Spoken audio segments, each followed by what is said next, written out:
اس میں جو بنیاد ہے نا جی، دو چیزیں بنیاد ہیں۔ ایک تو آپ سروسز میں خلوص سے چلیں، دو نمبری نہ ہو۔ دوسرا لالچ سے بچیں۔ اگر آپ یہ دو چیزوں سے کو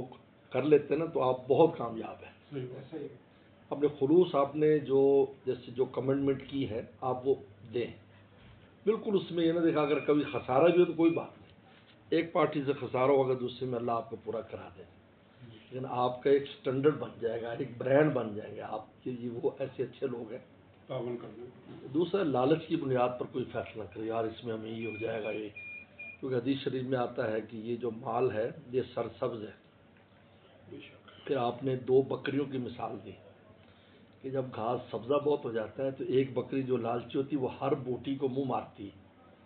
اس میں وہ زہریلی بوٹی بھی کھا جاتی ہے، وہ اس سے اس کی موت واقع ہو جاتی ہے۔ اور ایک بکری سمجھدار ہے، وہ چن چن کر کھاتی ہے، کیونکہ اللہ نے اس کو حص دی ہے، وہ چن چن کر کھاتی ہے، جس سے وہ کھاتی بھی ہے اور زندہ بھی رہتی ہے۔ آپ نے فرمایا کہ یہ مال بھی اسی طرح سرسبز ہے، اگر ہر طرح کے مال کو منہ مارو گے تمہاری روحانی موت واقع ہو جائے گی، اور اگر آپ چن چن کر کرو گے تو کام بھی چلے گا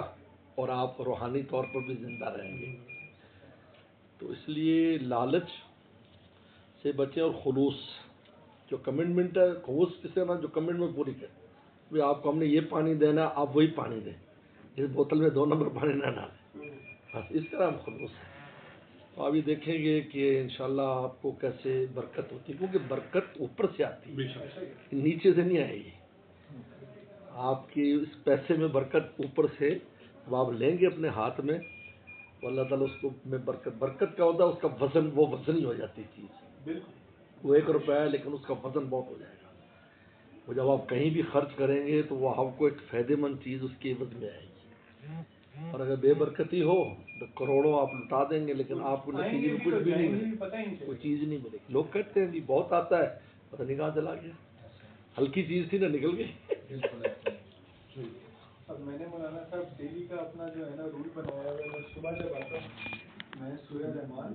اور پھر سورہ یاسین کی تلاوت، جب سیٹ پر بیٹھے آ کر ایت الکرسی پڑھ لیں، سیٹ سے اٹھے ایت الکرسی پڑھ کے میں اسی کے ساتھ ساتھ درود شریف بھی پڑھتا ہوں۔